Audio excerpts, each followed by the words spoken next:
22. That was a monster season for him. Certainly would have surpassed 100 if he was healthy. He missed 10 games that year. But yeah, 35 is a career high for him. So all three of those players can pot 30 goals, right? Like, you can get a lot of offense from that line, that top line. That's not even including what he could possibly do on the power play, which could be a juggernaut out there in Vegas. If he goes out and if he scores, if he goes and throws, gets 100 points, would not be surprised, because we know he is very much capable of doing it. Like to me, it was, he got to 100 by being more of a pass first guy than he was a goal scorer, right? Now the year that he's got 30 goals, the last 30 goal season he had 99 points. Like, he was right there. So he has to be able to maintain that. Like, I'm not worried about his health really too much.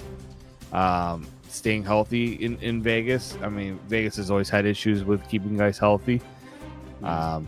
Sometimes planned, sometimes not planned. But yeah, I mean, I can see 100, but I just want to see how the chemistry works with the guys that he's playing with. Like, yeah, he's playing with good players, but they got to have that chemistry, and will they fit all together on a line?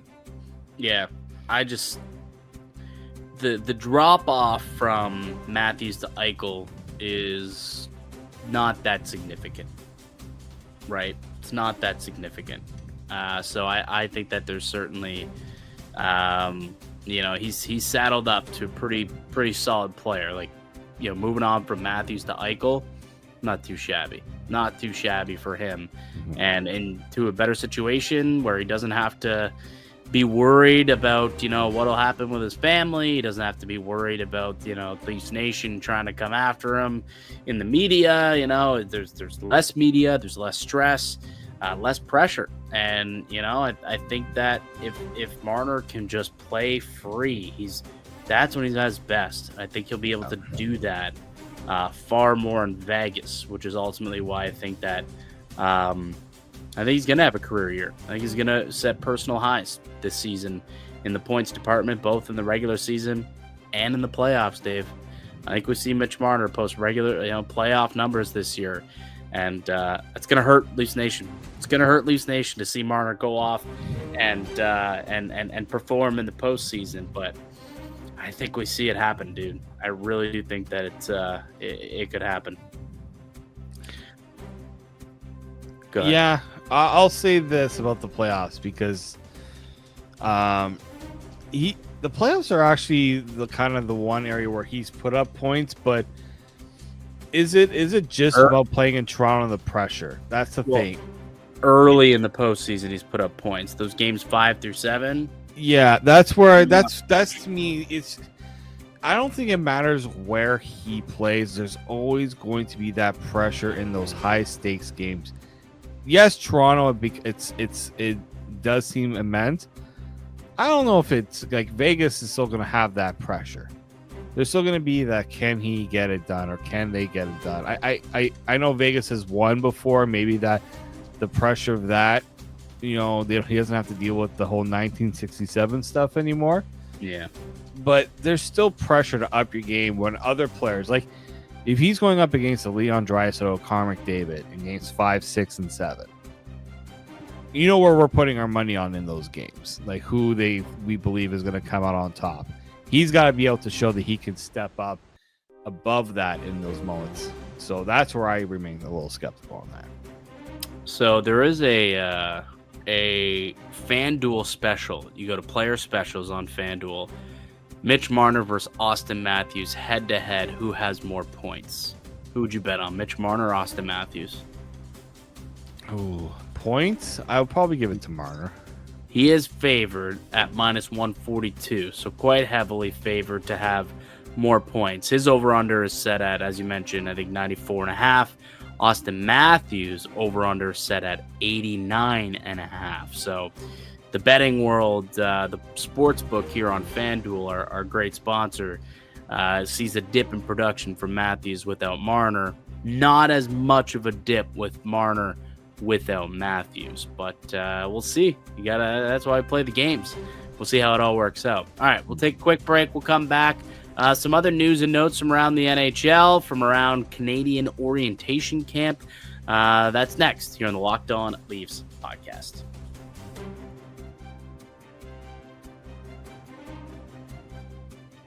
Welcome back into the Locked On Leafs podcast. Mike DiStefano, Dave Morisuti with you as always, and we're taking a look at some of the Olympic hopefuls over the course of the last couple of days here. They've been all taking part in the Olympic orientation camp out in Calgary.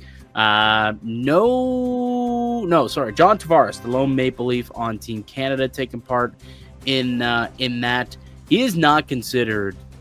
He's a very large underdog to make Team Canada. FanDuel has him with the second longest odds to make Team Canada, ahead of only Quinton Byfield, who has longer odds to make the team. So Byfield, then Tavares, and then Bo Horvat comes in with the third longest odds to make Team Canada. Do you think that's true? Does John Tavares have virtually not much of a chance to be an Olympian this year, Dave, when you look at him stacked up against the rest of the hopefuls and roster down at the camp? I just think of, like, with the way that Four Nations went, like, it just seems like for Canada, they're like, yeah, there's still a chance that guys that didn't play for Four Nations can make the team. And it's like, at the same time, you got to really show that you're much better than what, players that played there. I think there's an opportunity. I think there's an opportunity, but I wouldn't put a bet on Tavares making the team, just because it's just so tough when you start off with McDavid, then Crosby, and then also look at the coach. John Cooper's going to take his guys.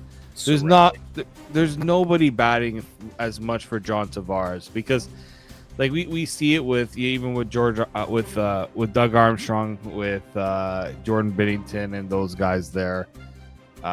We hear about why Logan Thompson is in there, because Bruce Cassidy has a little bit of sway, right, with that roster too. Like I just think, like, unless there's a coach or someone that says, I think we need to give John Tavares a better look here. It's the only way I see that happening.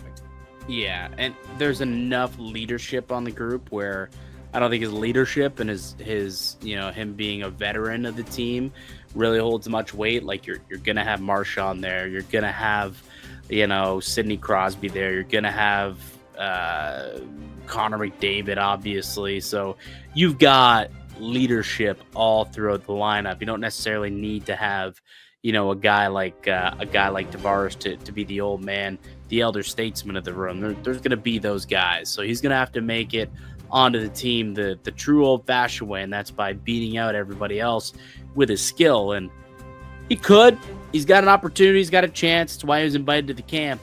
But, according to the books, and I would agree with them, it is still very much a long shot that Tavares represents Team Canada at the Olympic Games. One name, though, that I find to be astonishingly high in terms of the sports books considering an absolute foregone conclusion that he's on the team and a lock among locks, they've got Sam Bennett at 200-1 to make the team, minus 20,000 at 200, or 1 in 200 actually. So you got to bet $200, you'll win $1. For every $200 you bet, you win $1. That's how strongly FanDuel currently and the betting market, the sports books, believe that Sam Bennett is as much a lock as anyone else to make the team this year. And I'm not so sure. Like, I get it. He was on Four Nations. He is the reigning Conn Smythe winner, but I don't think that he's like minus 20,000 lock. I would say, if someone say, can you see Sam Bennett on this team? I was like, yeah, I can see Sam Bennett on this team. It's like, would you be willing to just throw down everything you have on it? Absolutely not. Like they're giving those odds as if it's like I mean, because technically now people have to remember, like guys like McDavid already named to the team. They're there. They're not on this list, but like here, let me give you a list of centers, and you tell me like just straight up who you would take over Sam Bennett. Okay, Crosby or Bennett? Crosby. McDavid or Bennett? McDavid. Bennett or who else is out there? McKinnon. Oh, McKinnon. Yeah, there's no debate. Yeah, Bennett or Point? I would take Braden Point. Absolutely, you take Braden Point over Bennett. Here's where I think it comes down to. I think if Sam Bennett makes the team, it's because he beat out these next two players. Sam Bennett or Mark Scheifele? There's a conversation to be had. I think like Scheifele played well. Yeah. Scheifele's a good player. I get it. He's not. Sam Bennett brings what some people bring is like the talk about like that gamer. Yeah, that toughness. Brings toughness to the team. And look, if you are getting Conn Smythe, Sam Bennett, sure, I'll take Sam Bennett over Mark Scheifele. Okay, but Sam Bennett, or Nick Suzuki? Ooh, I think that the fourth line center role is really the only center position up for grabs. Right? I think so too. So you're looking at those three guys pretty much. You're looking at